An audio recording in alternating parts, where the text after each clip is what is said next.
was the sports reporters?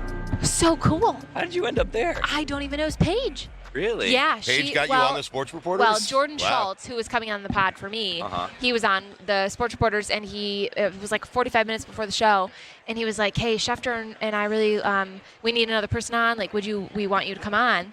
And Paige was like, you have half an hour to prep. Are you good? I was like, sure. I don't have enough time to freak out, so let's just do it. That's yeah. awesome. It was wild. It was very cool. Do you freak out before you do stuff like that? Like before you do shows?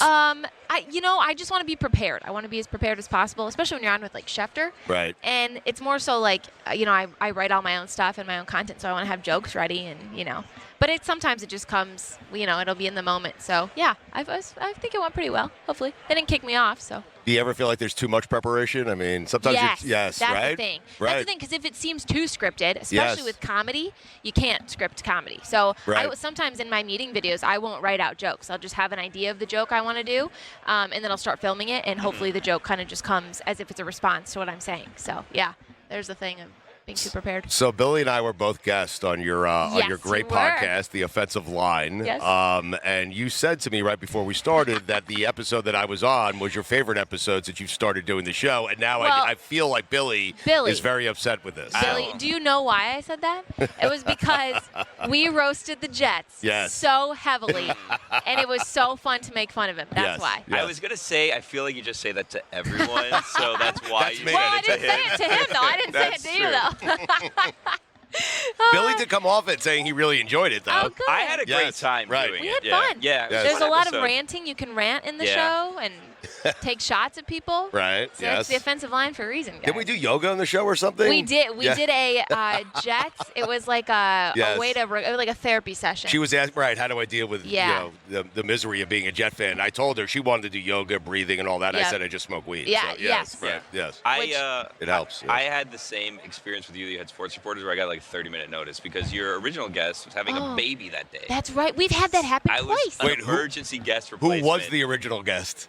I think it was Peter Rosenberg. It was Peter Rosenberg. We've had two because Peter did have a baby. I couldn't remember if it was him or the other guest. Two people have babies and cancel the day that they were going to come on my pod. So basically, basically, I'm Tyreek Hill, guys. I'm creating children, apparently. Wow. The podcast is creating children. I don't know. Weirdest thing I've ever experienced. It was wild. Yeah, so I appreciate you filling in. Somewhat selfish of these people, honestly, to have babies. Right? During football season? Yeah. 9 months. What is that about? This day, you have to do it? I know. I mean, plan better, people. It's 9 months, you know what's coming. It's the same thing about having weddings during football season. Can't stand that. Oh, you get. Well, give me some other rules of yours. You have any other rules? You're right. You cannot have Literally a wedding during. Don't have a social life during football season.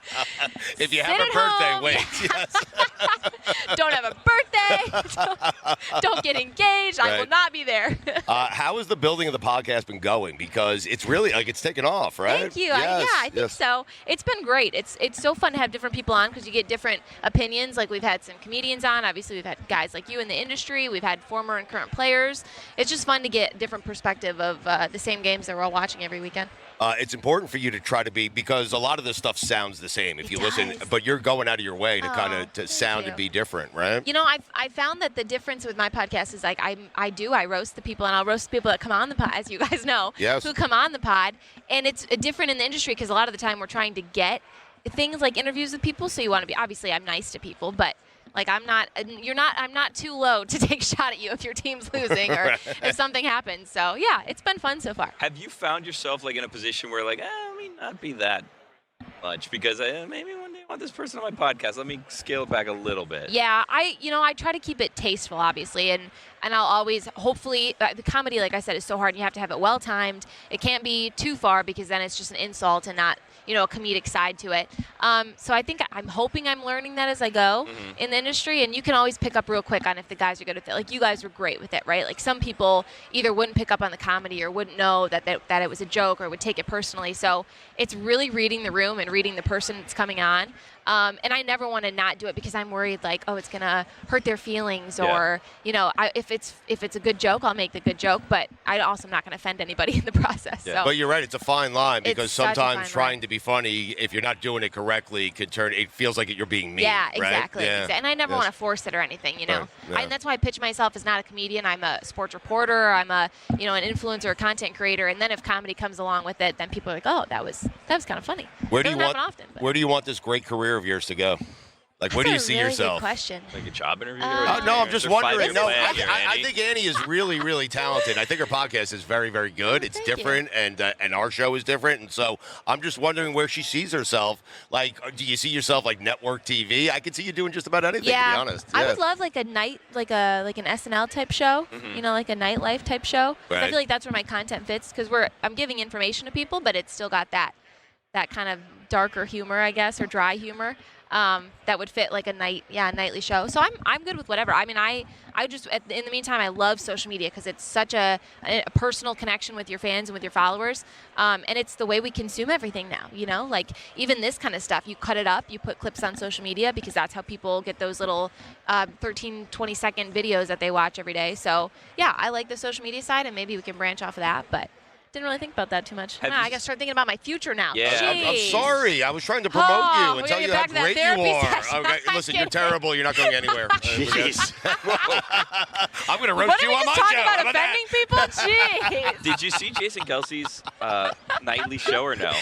I did. It just think? started, right? Yeah. I think it's a short run. I think it's just through the Super Bowl. It gave me game show vibes. Yeah? Did it feel like that to you a little bit? I haven't seen it. It was just the setup. No, and that's not a negative. Like no, it's hard to do. I would love to do a game show. Oh God, hosting a game show would be the so dream. Fun. Yes. People tried to do that too. Like Ellen does a lot of stuff on her, or did a lot of stuff on her shows that was all game showy. Right. Yes. Yeah, I think the one I saw was the Philly Fanatic came and like got Kylie in the middle of the show. So yeah, it looked great though. I mean, I think their brand, and same with the Mannings too. Like they're kind of doing the same thing. This like comedic, goofy night show. Yeah, like a goofy show. Yes. So yeah, a spin off of that. But I think the focus is so much on social media for me because that's obviously where I started. So. Yeah. It seems like people are kind of bored by this matchup. It's odd. Like I've been here for a couple of days now, and there's not the excitement there would normally be for a Super Bowl. Wasn't it like DeAndre Hopkins was on his phone on media night or something? I think the players are bored. Especially the Chiefs. Eagles not so much because a lot of the rookies I talked to, they were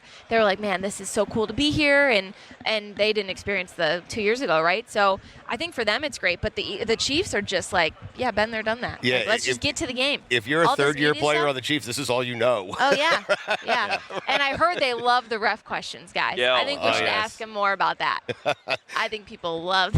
But the refs definitely favor them. But they do. Yeah. But obviously they do. It's obvious. Ask all the questions you want. It's right there. Yeah. They do. But what I said is if you tell somebody don't think about an elephant, what do they think of immediately? An elephant. Yeah. So think about the refs knowing don't make a controversial call and don't make a call for the Chiefs. What are they going to think of? Right. I can't make a call, but then you're going to be thinking about the Chiefs and all the penalties against the Eagles. It's just going to, I don't know. It's a mental thing. It's a very mental thing. I like the idea of the two of you hosting a game show together. What would it be? He's got the shirt. I don't know. I know. He does. I mean, thank you, I guess. I don't think that she's roasting you. I don't think that was a compliment. I'm going to be honest with you. He's got the game show shirt is definitely not a compliment. Listen, I'm going to be honest with you. This is not. I planned out what I was going to wear. This is not my planned thing today. I had cold sweats in the morning, right? And the other shirt was like linen, and I was like, I can't wear that shirt because I'm going to sweat through it, and then I'm going to have like sweaty pits, and like it's a whole thing. So I had to switch it up. I'm wearing like a fishing shirt today. He's crazy. Whatever excuses you want to come up with. You wanted to look like you were straight out of Miami Vice. We get it. You know what? It's okay. You know what? I don't want to host a game show with you. Oh wow! Look what you did. Woo! Next time you need a guest in 5 minutes. Wow, yeah. Next time someone has a baby. Next time someone has a baby. Stop procreating, people. Gosh. Check out her podcast, The Offensive Line, Annie Agar. We appreciate it as always. I look forward to coming on again. Of course. Thank you, guys.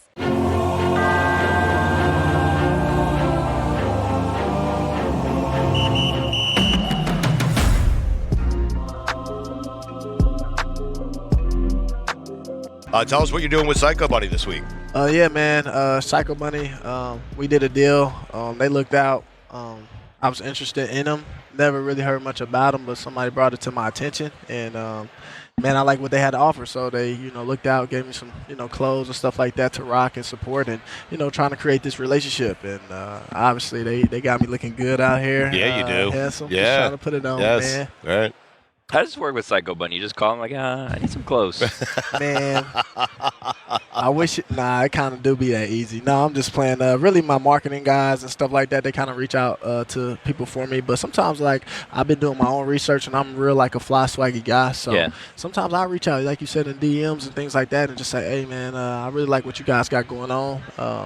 I feel like I can represent you guys well and myself, and I say a lot of people say I can really talk, and they be like, yeah, man, let's talk about it and get them to connect with my marketing people, and the next thing you know, we all talking, and a deal is done. I like that you're still doing that. You're still DMing so people good. yourself, It's and then so like, good. I'll send Yeah. you my people now. Yeah, I like to DM a lot of people. Like I just DM'd Checkers. I just did a deal with Checkers. Okay. I worked the drive-through. The video gonna drop here soon, and it was fun. Went to a local Checkers in Tampa, worked the drive-through and stuff like that. Did you But really? Yeah, but it was all based off of DMing them, and I was big on Checkers growing up. Obviously, me and my brothers, my 3 other brothers, so it was smooth, man. Well, It was a Checkers. relationship. I There's like no this. better fries than Checkers. Are they the best fries, Checkers? Oh yeah, the best Yeah. fries ever. No Really? doubt. Fries ever. McDonald's? I mean, No. Checkers fries Yeah. are better? Yes. Yeah. Really? Checkers Yeah, do it. Checkers 100%. do it What? different. Rashad, Yeah. for real? Have you never Yeah. had Checkers fries? Yeah. I have, but I've had McDonald's fries No, as well. come on, different animal. Yeah, when I left working a drive-through, they gave me like a free large fry. I appreciated that. That's it. Wait, hold on a second. That's all you got, Rashad? No, I mean, I No, can't speak Jesus. on the number we got, Right. but life is good. Life is good. How many people recognize you when you're going through the drive-thru? A lot of people, honestly. Yeah. A lot of people were surprised, but a lot of people ain't seen this look of me, like wearing my glasses and stuff like that. Like normally I don't wear them and stuff like that. So Right. they were just like, hold on.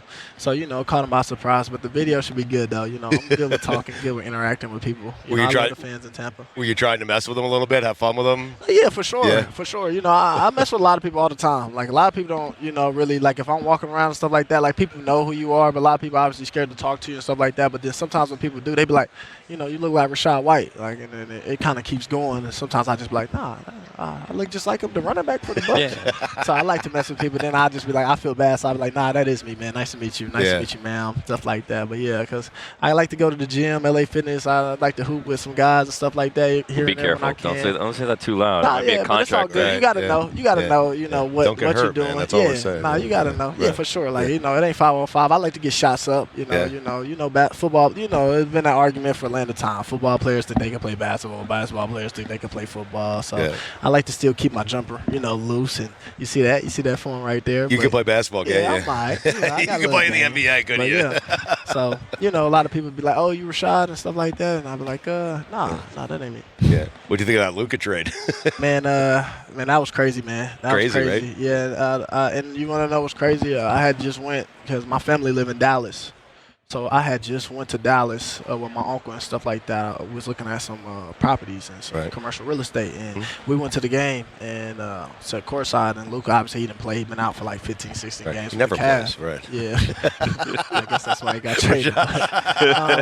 Man, we were just like, damn, when he come back, man, they're gonna be really good though. Like they really got a good squad. Like Yeah. when he come back and the Lively, Derek Lively, Derek he had Lively. just got hurt, Yeah. too. And like when they come back, they get their team back. They're gonna be, nice. But Right. then that happened. I'm like, and it happened at like, because I'm on Eastern time. Yeah, still. overnight. Yeah, Yeah. middle of People the night. woke up. They were like, 11 what? a.m., Yes. 12 a.m. at night. Yes. I mean, Yeah. 11 p.m., 12 a.m. at night. Me and Right. my boy was talking about it on the phone, like, hold on.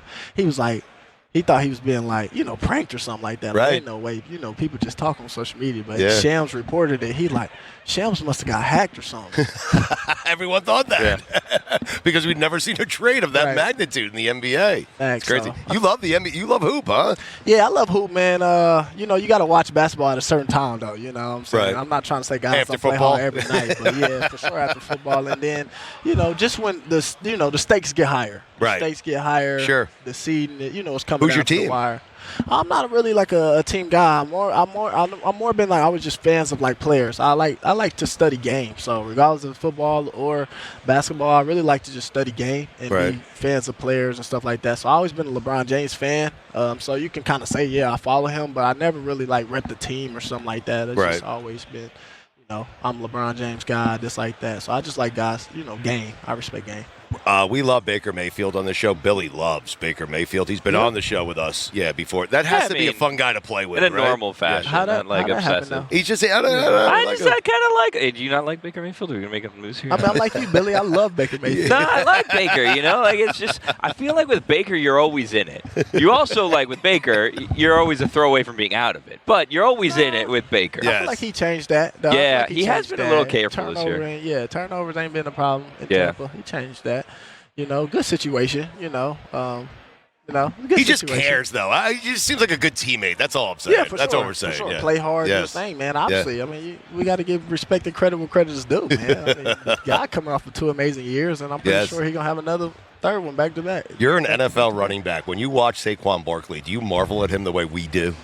Man, you just respect game. You Really? respect game, man. And that's all you can do. I mean, we don't, be like, exaggerated like y'all, but yeah, you be like, dang, man, like he's just a ball player, man. He's different, So Right. yeah, that's just how real and how you was raised, like real ball players, real competitors. You just be like, man, certain intangibles, certain things you can't teach, Right. And everybody, what you realize about it, watching other guys, like everybody game is different. Right. Everybody game is different. You're from Kansas City, huh? Yeah, I am. Born You grew up and a Chiefs raised. fan? Yeah. You like this run? Man, the run been. I mean, they didn't draft me, so I wouldn't say I really like it, but I respect it. What I could say is though, for the city, yes, for being a hometown native, yes. Just going through all the trials and tribulations, all the different quarterbacks. Because they love the Chiefs, right? Yeah. They like die hard. They were one of the best fan bases I've seen growing up in my life. So. Mahomes, ridiculous, huh? The greatest ever? I wouldn't. I mean, I play. You're not going there yet. I like that. Yeah, I give credit where credit is due, man. Baker's like I said, up there. They keep hearing me. I played with the greatest ever, which I was grateful for my rookie year. I played with Tom Brady my rookie year. Last year in Tampa. So I played with the greatest ever. But Mahomes is on his way. So this is interesting because Mahomes is trying to do something that no quarterback has ever done in the history of the NFL, which is win 3 straight Super Bowls, right? And people are saying that will put him in the discussion with Tom Brady as the greatest ever. But here's what Brady has that Mahomes can never get back. Head-to-head, Brady beat him. Yeah, for sure. You guys beat him. I mean. Yeah, you won't ever get that back, but, man. It's a crazy take. You can tell him it's crazy. It's not crazy. 3 in a row no one's done before. I'd rather win head-to-head. I mean, but you win 3 in a row just because no one done before. I wouldn't say that makes you the greatest ever.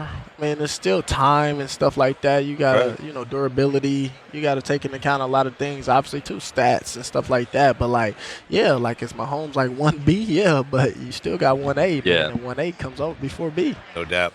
I love that you just you go to brands that you like and then you get marketing deals out of them. So it's great. They don't come to you. You're going to them, which is awesome. Yeah. But tell us one more time about Psycho Bunny on the way out. We appreciate your time, man. Yeah, man. I just want to thank Psycho Bunny for supplying these clothes and things like that I have on today, obviously, making me look good on Radio Row or Digital Row, whatever we want to call it now. Digital Row, yeah. And, you remember that. Appreciate the partnership, and, I'm obviously looking forward and happy for it to grow. Right. What do you think of this man's outfit who's about to walk in? Let's see if we can get a reaction from you. Hold on, Billy. Do you know who's walking in? I do know, yeah. Stiletto. Tommy DeVito's agent. Yeah, man, that's different. He could use some Psycho Bunny. Yeah, he's different. Yeah, he's different breed, but He it's all could use good. some Psycho Bunny. Yeah. Tell him give me a call. Yeah, make some intros there. I appreciate y'all, though. Hey, we appreciate you, man. Enjoy the rest of the week here, man. No problem, man. All right. Thank you, Rashad.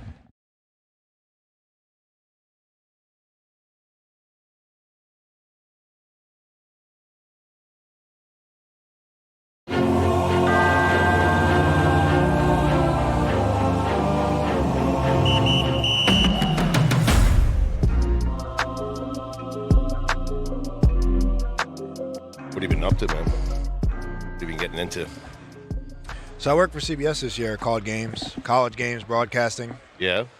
So that was a great experience, like being a rookie all over again. A lot to learn, a lot to study, especially college. Got to study all the rosters, all these kids' names, where they transferred from, blah blah blah. Yeah, you got to be prepared, man. Yeah, and I did a studio show with CBS HQ. We did an NFL pregame show, so that was 20-some weeks. We just got done last week. So then I got a 9 and 6-year-old between working every weekend and a 9 and 6-year-old. I'm still pretty busy. You got a lot on your hands, yeah. Yeah, it's awesome, though. When did you know Logan Ryan's with us, 2-time Super Bowl champion? He's promoting himself. I love that. No. It's what everyone should be doing. How you would put that exactly. Hey, man, you got to believe in yourself. Yeah, absolutely. 2-time Super Bowl champion. He knows a thing or two about winning Super Bowls. But when did you know you wanted to get into broadcasting? Is that something you always thought you were going to pursue? I wouldn't say always. When I was in New England, we definitely weren't told or taught to talk a lot or any at all. Right. That just was the policy. Yep. But I've always been a natural storyteller, like in the locker room and whatnot. and I always loved the game and studied the game a lot. And when I left New England and went to the Tennessee Titans, they really paid me in free agency. My last game in New England was a 28-3 Super Bowl, comeback victory. So when I went to Tennessee in free agency, they were paying me for that Super Bowl pedigree and that experience and be the leader in the locker room and, like, tell us what it takes type of guy. And you're like, okay, like, so I had to become more vocal, like, right away. Had to be a leader, had to do, like, pre-game speeches, post-game speeches. So I got interviewed. I had a radio show. I took over Delaney Walker's radio show, so I took his radio show and didn't think nothing of it. And then people are like, man, we love hearing your stories, or like, you're kind of good at this. So I was like, all right, cool. So then I just always kept talking, and then you play for the New York Giants, and then, you're a captain of the New York Giants, and Saquon tears ACL, Daniel Jones not playing too well, and Joe Judge is your coach. So every single week they're asking me questions like, Logan, go talk about everyone else but yourself. And, in New England, the rule number one is, like, don't speak about anybody else's situation. Right, so yeah. I had to dodge all those questions every week and got really good at, like, talking to the media, being in New York, and having a radio show on WFAN. That's a pretty tough network with those fans. I'm happy all the time. So that's where it kind of came, and here we are. So now I'm broadcasting and working for CBS. What'd you do on The Fan? What did I do? Yeah. Oh, I had a weekly show. I would call in. Moose and Molly, me and Molly would get into it every single week. So it was a lot of fun. It was like when you're losing 2-3 games in a row and people want answers, and you're just like, look, man, we're trying to do our best. We're trying to do our jobs here. Right. Like, we didn't score enough points. We didn't stop them. Like, there's not that – it's like it's not a secret, but everyone wants to dig it out of you. Like, what do we need to do? And I'm like, we need to play better. Yeah. It's crazy how you go from an environment like New England, where I imagine you're almost taught, like, that's the devil. You don't want to deal with the media, too. Then you go to Tennessee, like you said, it's like, well, we need to do a little bit more here. We need to give these speeches. We need to do some media appearances. It's like a 180 that you have to do. And then the Giants allow them to do the same thing, but the Patriots won a bunch of Super Bowls. The other teams did not. Yeah, look, I think the New England thing, is his Bill. And I think we saw his personality this year in the media, right? Like, I think people seen it, and they're like, wow, he's actually funny, and he's good at telling stories. And I think when people were surprised, like, we always saw that side of Bill. He just didn't want anybody outside the building to get any type of answer from us, any tip, any injury, what's your status? Are you playing next week? Like, don't talk about your injury status. Don't talk about your teammates' injury status. Like, oh, you're coming off ACL. You'll be back next game. I know it. Like, don't put that expectation. So he didn't want to give out any insider info. Like, that was his biggest thing that he taught us is, like, we're trying to win every game, but there's no reason to give our opponent any inside glance of what we do, how we do it, who's playing, what our situations are. Was it surprising to you to see him do the media this year? Look, I think it's surprising seeing it, yeah, for sure. But I knew that was his personality all along. He played pranks on us. He had jokes. I told this story before, and it's still random to me. We had a bunch of Rutgers guys in New England. The McCourty's twins, myself.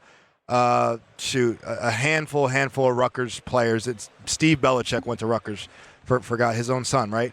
So he had his love of Rutgers players, and he would say, like, I was a really good tackler. Like, that was like my thing in the NFL. I was like, I'm one of the best tacklers. I don't miss tackles. I'm tough. I don't miss games.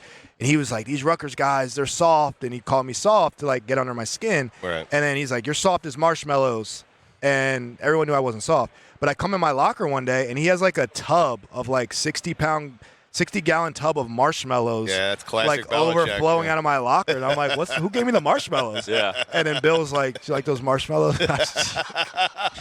Like, oh, great. Now I got to. What do I do with these? Yeah, like, it hit for, like, a second. Good joke, dude. What do I do with all these marshmallows? It's like, does anyone know why there's marshmallows? Bill, now like, what do we do? Right. Yeah. Right, but, like, the coach pranked me. Like, the coach pranked my own locker. So I don't think people expect that from Belichick. But, I love playing for him. He was a genius, and I learned a lot from him. And a lot of us Patriot guys do good in media because we've got literally the Harvard school book of football from this guy. That's interesting. Are you surprised that he's coaching in college? That was surprising, no doubt. That shocked all of us. I had to do a lot of media about that, obviously.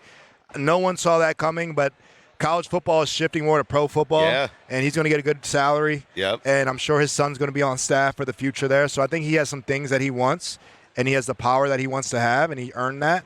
But, college football is nothing but glorified pro sports. It always has been. Guys are getting guys weren't getting $8 million playing, I'll tell you that. So guys are getting a lot of money. Coaches are getting a lot of money. So it seems like a pretty good situation for him. Logan, the thing that surprised me the most about that entire situation was the lack of interest from the NFL. That's what surprised me. He's the greatest coach ever. But I think it's like, what does he want though? What if? In terms of power? Does he want to go to Jacksonville? Oh, okay, right. So yes. maybe does he want to go to New Orleans? Maybe the Saints want him right now, but does he want to go there? Sure. So I think maybe the team or the fits that he wanted to go to aren't available. Yeah. So he's not going to go. I don't think he's a guy who's going to coach in a situation that he doesn't like. Right. Right. I think he understands how important it is to have the pieces in play, whatever they are. So I don't think it's so much the NFL didn't want him at all. Maybe last year that was the case. Right. But this year I felt like he was a little bit more selective. You mentioned that 20-3 Super Bowl. You're down at half. 28. 28-3. Come on, I'm sorry. man. Yeah. What was said at halftime, and who said it? Very little was said. I remember Brady slammed his helmet because he just threw that pick six, and he was kind of like pissed. Yeah. And I remember we're sitting there. It's very long now because of the halftime show. Right. Right. So it's extremely longer halftime than normal. And I remember my buddy, Rutgers guy, Deron Harmon, is on a bike because you kind of get your adjustments. And you're like, all right, we're going to go adjustments or whatever. And I'll give you some insider here. So Dan Quinn and the Atlanta Falcons, they're a big zone team, right? They play zone defense a lot because he was with Seattle. So we played the previous Super Bowl against Seattle. So we were anticipating all Seattle's defensive plays. And they come out in all man-to-man. So I know Josh McDaniels them came in like, oh, we got to go to our man beaters. So they're talking about a lot more X's and O's than motivation. But I remember Deron Harmon and my boys like, this is going to be the greatest comeback of all time. And we're like, I'm just trying not to get blown out, bro. Like, yeah. And then someone else was like, yeah. And then it was like, yeah. And I was like, yeah. So it's like you know when someone starts with like a slow clap, it was like this. Right. And I heard it, and I'm like, all right, bro, chill. Like we're down a lot. And but then I was like, yo, it will be. Like, yo, it will be. All right, let's go. All right. And then we were like, all right, let's go. Like whatever. But at first I looked at him like, all right, bro, I don't know. But he did say it first. Deron Harmon, the closer we call him, safety, came in, closed a lot of games. My boy, he's the first one to say it's going to be the greatest comeback of all time. I like the idea now for the story you told us about Bill and the Marshmallows is like while you guys are like stressed, like I don't know how we're going to come back, Bill's just pranking people. He's like, nah, never in that moment. No, heck no. He's not pranking in the Super Bowl. Absolutely not. The Marshmallows came nowhere near that. That was probably training camp. Oh, my God. But, Bill, that is not Bill's game day personality. In a weird world, a weird game show where I say you have to give me the best Tom Brady story, and if you give me the best Tom Brady story, you will win $50 million. What would your Tom Brady story be? Tom doesn't have any like. It's an odd show, right? He's like mythical in a sense. Like he doesn't have any bad stories. He doesn't have any like anything that he's not perfect in Tom Brady in. Like he it's doesn't honestly seem like a human. He seems yeah. Like a I haven't seen. I haven't seen too many of that at Tom. I mean. I will say the first time I got drafted by the Patriots, I get drafted there, and boom, they call me. Okay, I'm 21 years old, by the way. I left Rutgers as a junior, so I'm 21-year-old kid. I'm in college classes a couple weeks ago. Now I get drafted by New England Patriots in the third round. I go up to Foxborough. I sign my contract. I go around the hallway. Boom, I see Tom Brady. I dip around the corner. I'm like, oh, shoot. Okay, what am I going to say? Right. Now, mind you, I started playing. I was born in 1991. I'm 33.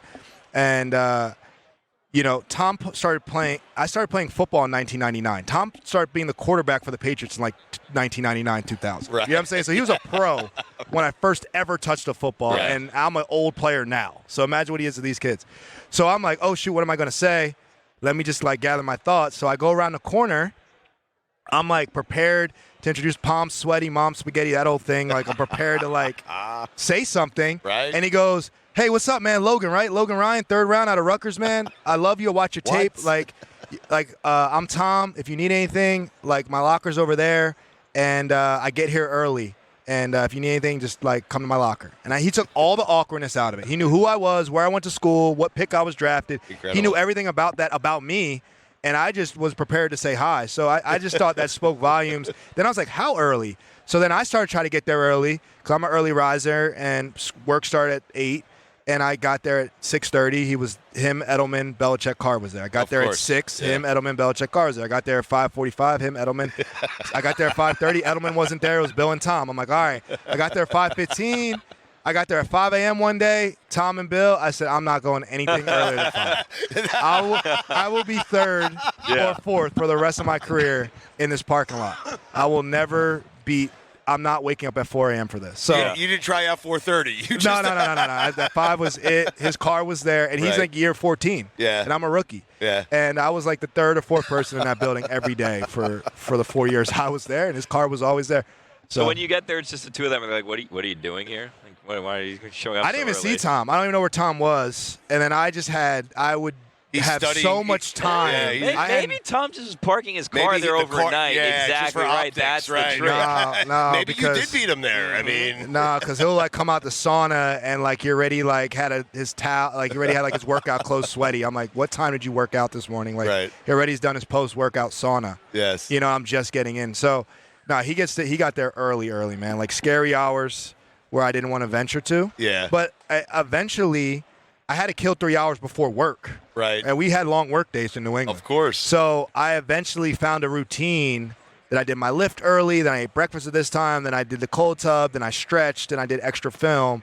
Right. So I started to get my own routine just trying to keep up with Tom. Right. That I carried with me for that 11 years in the NFL. Interesting. But you agree with Billy, though. Just parking your car in the parking lot, but not actually being there is a heady play. Just to give optics that you're always there, right? Yeah. I mean, that could be.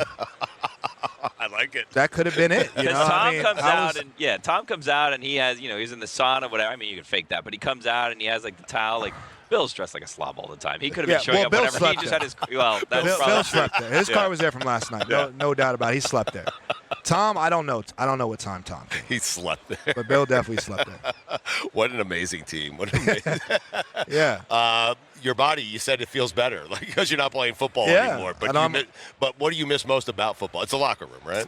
Yeah, I think that's the common answer. Just the guys, the fellowship, the brotherhood. I love my wife. I love my kids, but it's not like my locker room guys. We get that bro talk out, but it's a competition. Yeah, it's like I can go out there on a pickleball court and try to kill somebody out there, but that's not as competitive as I need it. So I think it's the competition of competing against a DeAndre Hopkins or just preparing for battle.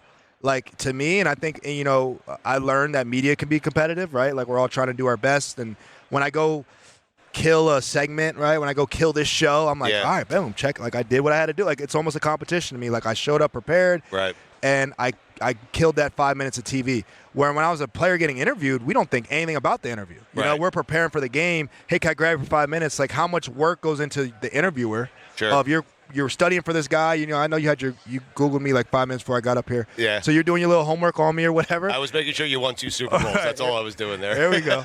So you put work into it, and the player, you're not thinking anything about the interview. You're like, all right, whatever. But as the interviewer, now I'm on this side of it. I'm preparing to have a good interview or whatever it is. You're going to be great at it, man. You are great at it. Oh, I appreciate it. Yeah, man. We appreciate the time. Enjoy your time down here in New Orleans, man. Yeah, appreciate you guys, man. You got it, fun. Man. All right, thank you. Awesome.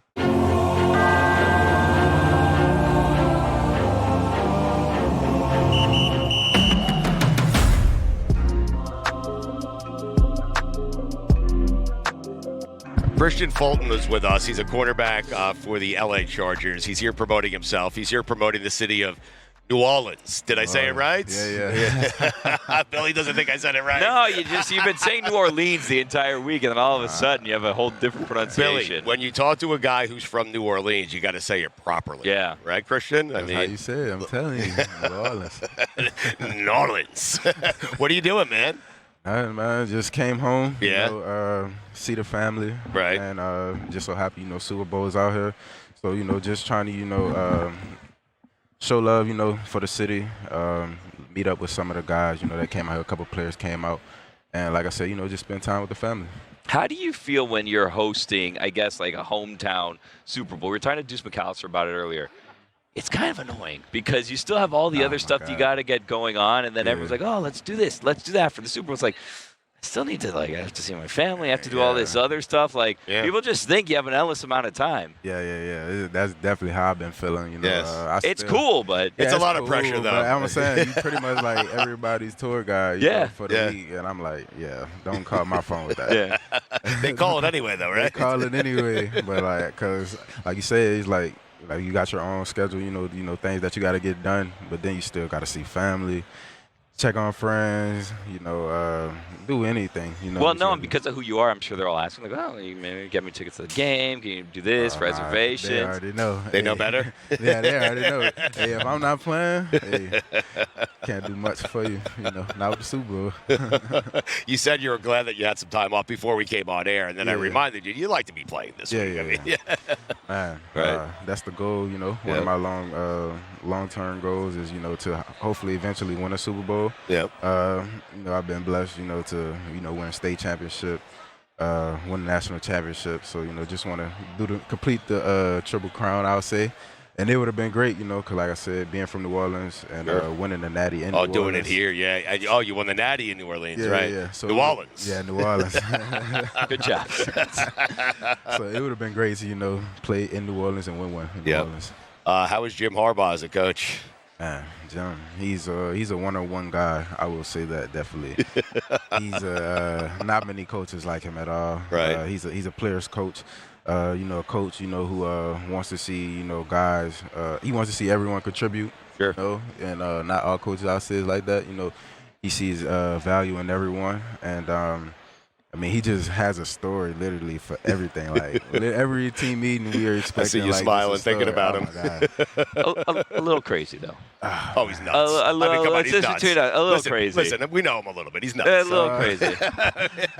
I don't know. Coach is crazy. He is crazy. So he was on this show years ago, and he was talking to us about one of his favorite songs. It was like this song from the 1940s, and it was about a shipwreck. Yeah, and he said it was a toe tapper. And I'm sure he probably correlated to football. It was the weirdest thing. He was saying how great the song was, and then we played it. This is a slow song. You can't really move to this at all. Yeah. And it was depressing. It was about a shipwreck. Yeah. That's what I'm saying. He's just a one-on-one guy. He will take something and make it into nothing, right? Some way, somehow. So and it makes sense. It makes sense. He will find a way to make it all come back full circle. So. I don't know how he does it. He has his experience. But in the middle of it, you guys are kind of looking at each other how's he going to tie this one going? together? Exactly right. How's this one going to end? Nah, we've all definitely had those moments where we're hold on. We don't know what coach's going with this one right now. But, hey, but he sticks the landing. He sticks the landing. Well, it keeps you focused because you're how are we going to end this one? Nah, yeah. Nah, facts. You got to stay, in tune the whole conversation with them. So we asked Deuce McAllister this earlier, and I'm wondering if I had to ask you, all right, for people who are coming in this week and people who come in the future, the 3 things they need to do when they come to New Orleans, what are those 3 things? 3 things. I nailed that one, by the way. Oh, man. Yeah. You got to try some oysters. Right. Got to try seafood. You got a particular place?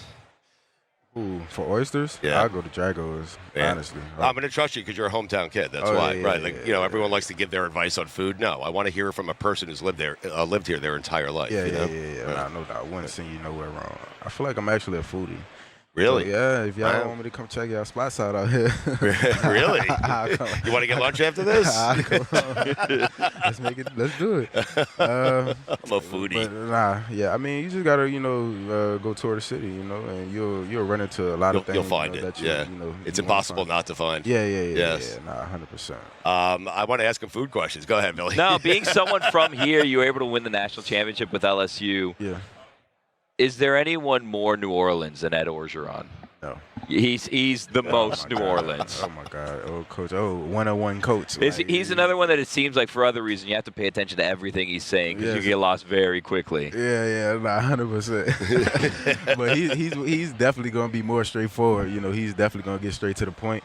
And he's a guy. Obviously he's like I said, he's very straightforward, and he knows how to get the best out of players. And I think that's why everybody, loves him, because like I said, he's a player's coach. And, he has so much experience, being a coach. He's played, he's coached so many great players. Yeah. He's been a part of so many great programs. And, like I said, just talking to him, he gets you fired up, So, he's one of the best coaches, that I've played for, and like I said, that's pretty much why, everybody loves him. Was that the greatest team you've ever been on? Yes. Yeah, it was. it's ridiculous, that team. Oh, my God. I know. What I'm saying, it's just crazy to, in real times, see, all the guys, really getting what they deserve, you know, what they, work so hard for. And we still have guys, that, still haven't, made that that splash in the league that some guys have. Like, that you think are going to? Yeah. Right. 100%. I imagine playing there helped you get ready for the NFL. The transition was easier because you were playing against NFL guys every day in practice. Nah, for real, though. That's what I'm saying. It's like, our back, Coach O, he's a guy, that you make sure we're still most teams, they stop going ones versus ones, once the season starts. But nah, Coach O, he's like, nah, we gonna get this work. We gonna get this work against the ones. And then, like I said, we had guys that were younger guys that are now, kind of just entering the league, probably on year like their second or third year, So it was fun, going against those guys, and I mean it showed, probably. It was the best team, in college. I think it's the best team in the history of college football, and that's saying a lot. Like, there are some great Canes teams, but this team, top to bottom, my God, man. I say, and Coach O probably was, a coach on one of those Haynes teams, and he probably could tell you, I know. Yeah. Those are good times for you. Look at you smiling. Man. So many memories. Did you think Jaden Daniels would turn into? I know he transferred, but do you think Jaden Daniels would turn into what he's turned into? Honestly, I must say I didn't, because like I said, I've seen it's hard to see that, right? It was a real progression with him, and I love to see that, And, he's had a great year, seeing him grow from where he came from Arizona to where he's at now. Crazy. I'm excited. You guys are an NFL factory, man. Yeah, I know. I'm about to say, I think literally, if we put together an NFL team and win against other schools. You take all the best players from LSU against all the best players from another school. They win. Wow. I mean, who else would be Alabama? Maybe Alabama. Well, right? I mean, so they have Joe Burrow and Jaden Daniels. Well, I was going to say, they can who's play your quarterback They now? can play Jaden at running back. Well, now there's some decisions that need to be made. We're going to throw a package with Joe out there, and you got Jaden at running back. Right. Hey, I really could be a coach or OC and put something together. Wait, so are we doing this all the time? Like, you're taking Chase, you're taking Odell Beckham. Like, how are we doing this? Yeah. Oh, my God, you have the greatest team ever. Yeah. If we do just players that are in the league today, we would definitely win that one. I think I agree with you. Yeah. It's you, Alabama, maybe Georgia, I guess. I give it, Georgia. Georgia's pretty damn good, man. Georgia, but who's their quarterback? That's what you. Alabama has Tua, and they have saying. Jalen Hurts. You guys have quarterback covered. I don't know. They don't have a quarterback. Yeah, I'm about to say, that's probably where they lose at. Honestly, that's gonna kill them. How you feeling about the game this weekend? I mean, I think it's gonna be a really good game. I mean, obviously, like I said, I wish that we were playing, but I think these two teams have shown that they put their body at work together and shown that they're the best two teams. Now I'm thinking if Texas Tech has the best team only because of Patrick Mahomes. Man, he lost 5 times a year in college. That's crazy. Yeah, that he lost that much in college? Yeah. It is. It's ridiculous. Yeah. So we appreciate your time, man. You want to promote anything on the way out? I feel bad. You're not. Yeah. How do people follow you? Right, How do we get more of you in our lives? And we're gonna have lunch later, so I'm looking forward to that, man. We'll get some oysters. Yes. Man, y'all can follow me on Instagram, Twitter, Chris1, KRISS1 _. I'm a low key guy, and y'all want. You're a cool guy, man. Yeah. I appreciate. Look, there's your quarterback right there walking by. Look at Joe. Say what's up to Joe. Hey, Joe. What's up, Joe? Come on over, Joe. Let's go. That's crazy. All right, you want to sit here and we'll have Barrow come back? He seems busy right now. Christian or Joe? Well, both of them. You have anywhere to go? Nah, I'm good. Y'all my guys. Yes. Yeah. Well, you're guy. Listen, look at me. I love you, man. Love you, bro. Yeah, There man. you go. I love it, man. Thank you so much. I can't wait for lunch later, my man. On the way out, wide receiver that keeps you up at night. Wide receiver that keeps nobody keep me up, man. Come on, I man. told you I've seen the best, bro. That's right. I forget. I'm sorry. I forgot. Sleeps like a baby now. Yeah, After LSU, he sleeps like a baby. I heard he played against Chase. I'm good. We appreciate you, man. Yeah. All I right, appreciate y'all having me. Thank you for the love, man. Yes, sir. Yes. A good friend of the Golix, Billy. Yeah, I know I have Junior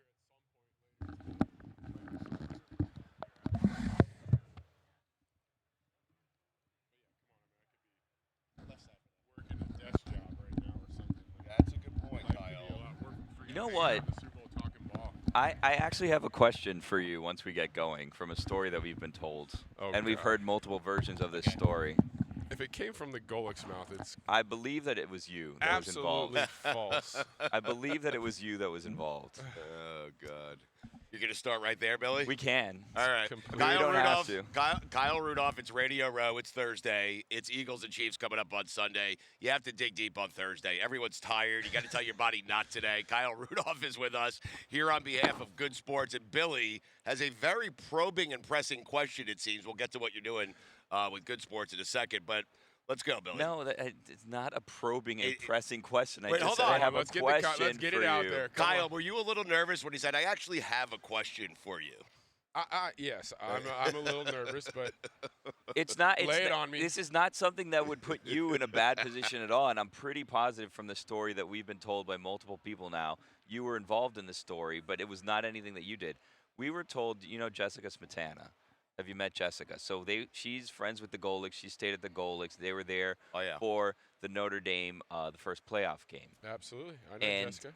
the story goes that I know where this is going. Now you're nervous. Yeah, Yes. this- No, I know Okay, where you're it's good. going. All right, you're good. The story goes that she was under the understanding that the Golics were having, I guess, like a victory party at the house. She was staying at the house. She was excited.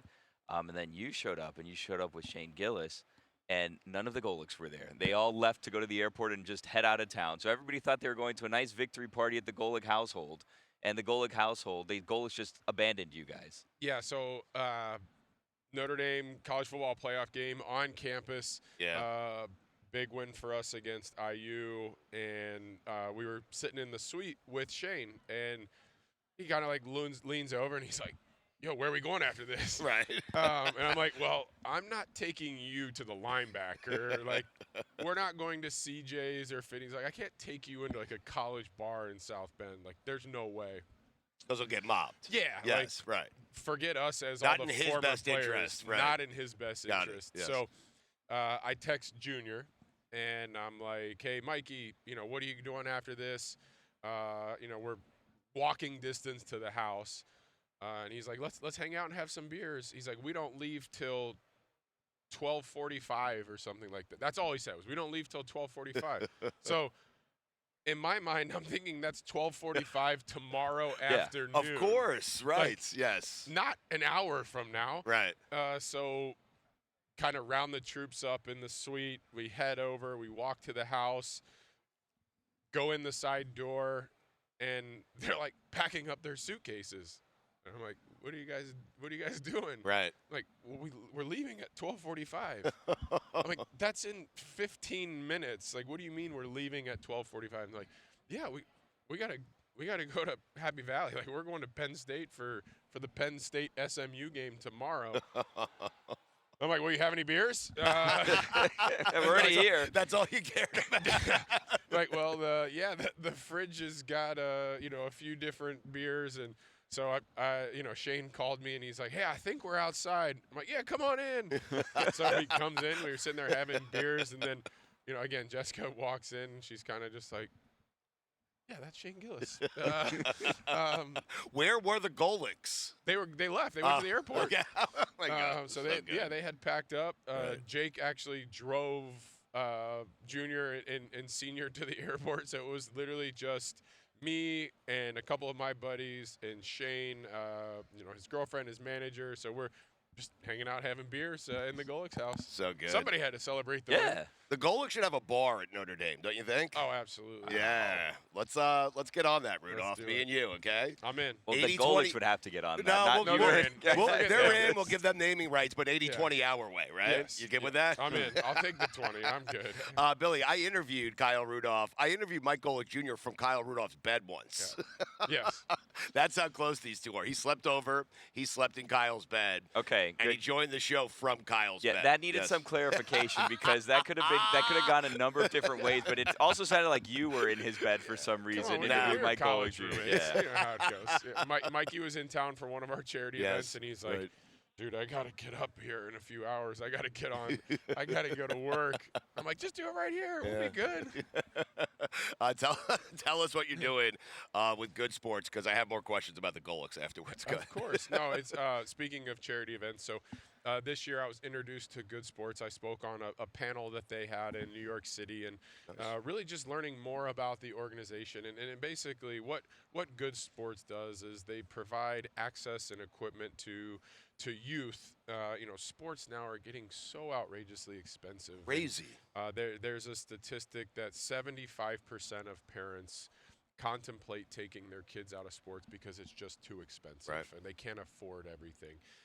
When I was a kid, I signed up for football and I showed up and it wasn't the nicest equipment, but I had my helmet and shoulder pads and all the gear that I needed. My parents just had to get me cleats, maybe gloves, something like that.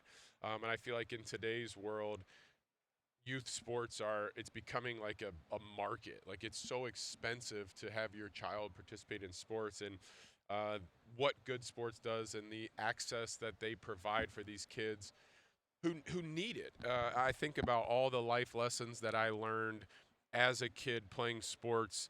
Yes, ultimately I was able to reach a level of professional sports, but that's not what it's about. Right. It's about these kids being kids, having the opportunity to play sports and learn the lessons that we all learned playing youth sports. Yeah. Learning how to be a good teammate, learning how to handle adversity, learning how to handle success, all the things that ultimately make us better humans as we grow up. Right. Good Sports is making sure that those 75% of parents don't have to ultimately make that decision to remove their child from sports. When we've arrived at a place where sports are too expensive for kids to play, that's a bad place. It's an awful place. It's a ridiculous place, Yeah, right? It is, and it's, again, I just go back to, I get it. I have kids, so 8-year-old girls in sports. I have a 6-year-old son in sports, and then my 3-year-old starting T-ball this year. And it's so funny being around youth sports. Like, I go to my 6-year-old's hockey games, and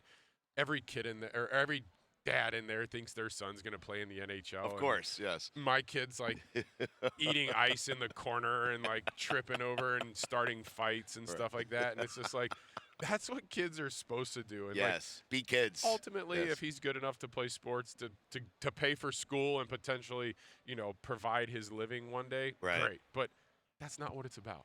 Right. Go be a kid. Go be a good teammate. Learn the life lessons that sports teach you. And Good Sports has just done such an incredible job. The more I've learned about the organization, the more I get involved with the organization, it's an honor for me to sit up here with the Good Sports logo, on my quarter zip and just use my platform to continue the work that they're doing. That's a good job out of you, man. I appreciate it. And I like the top here. It's nice. Yeah, that's what I said. You want to give me one, I'll wear it the entire day for you. I think we can make that Why happen. would you ask for that? It's a nice one. I like Who this. asked someone to give you their shirt? I think we can get you taken care of. No, but Kyle's a big golfer, and he knows this. You cannot have too many of these. It doesn't matter what the logo is. It doesn't matter what it says. It's a nice little quarter zip. Can't have too many quarter zips.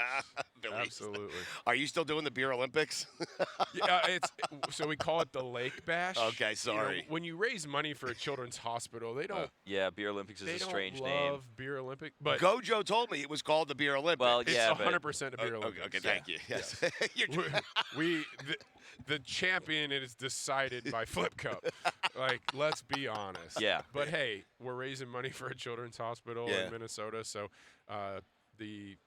shout out M Health Fairview Masonic Children's Hospital. They don't love if I call it Beer Olympics. Yeah. We're Lake raising Bash money is a for I nice did it, not Kyle. family-friendly It was me. name. Yeah. Well, let's be honest, it's the Beer Olympics. Okay. It's quarters and beer pong and Over a series of how many days? so one day it's probably 4 hours. Oh, God. The first year it got aggressive. Oh, I know it did. I think that's where we had you on. Yeah, we're competitive by nature, so I can't go to my own event and lose to people. Right. So I think we won the title the first 3 years. Junior was on our team all 3 of those years. I like to think, I'm the Howie Roseman of Beer Olympics. I put together a pretty good team. Wow. I stacked it up for us pretty good. What year we buy? the team? Yeah. What year we buy on this? On the Lake Bash? We would have been Basically, it was the 3 or 4 years leading up to 2020, because then in 2020 we couldn't do it. Right. So we need to fire it back up again. I love that you think you're the greatest at putting together a team of people who can drink beer the best. Absolutely, Yes. that's what it's all about. Oh, right? that is so good. When you look at, we have obviously a big game coming up on Sunday, the biggest of games, Eagles and Chiefs. Do you view Travis Kelce, when you look at him, do you see the greatest tight end of all time? Yeah, and I think he's just like, each and every year that goes by, he's putting himself in a stratosphere that tight ends have never gotten to. Sure. I described it as when you're a receiver, and you start getting mentioned alongside Jerry Rice. Right. That's Larry Fitzgerald and these guys that are just first ballot Hall of Famers. He's now a tight end that's getting mentioned and breaking receiving records Crazy. that Jerry Rice has set. So Yes. it's just it's one of those things that it's almost unfathomable to think about him, especially the playoff statistics. Right. I mean, the playoff statistics, and I get it, that's way more than just Travis. It's team success and having the greatest quarterback of this generation right now, and Patrick Mahomes under center, and the amount of winning that they've done in this 10-year span. They win on Sunday. They're unequivocally, no doubt, the greatest decade dynasty in all of football. Right, three-peat, yeah. Three-peat, no one's ever done it. No one's been in the Super Bowl 5 out of 6 years. Right. Obviously, the Patriots would have something to say about a 2-decade-long dynasty. Of course. So, we'll see. So much obviously has to go the way of Patrick, and, Travis won't be around for that second decade dynasty. Right. But who knows? I mean, for Tom to play 23 years, that's a huge part of that sustained success over 2 decades. So we'll get you out of here in just a second here, and we'll let you promote Good Sports one more time on the way out. But that's an interesting thought right there, because people are talking about Travis and how much longer he'll keep doing this. You don't leave a quarterback like this. Like, you'll tack on a couple extra years, right, for Patrick? You'll do it as long as you can. Right. But, at the end of the day, Travis is 35 years old. Like, he's not going to be out there 10 years from now. When you would assume Patrick probably still will be. No, but I'm thinking like 2 or 3 years from now. People think he's going to retire after this game. I'm like, no. I don't see it. Yeah.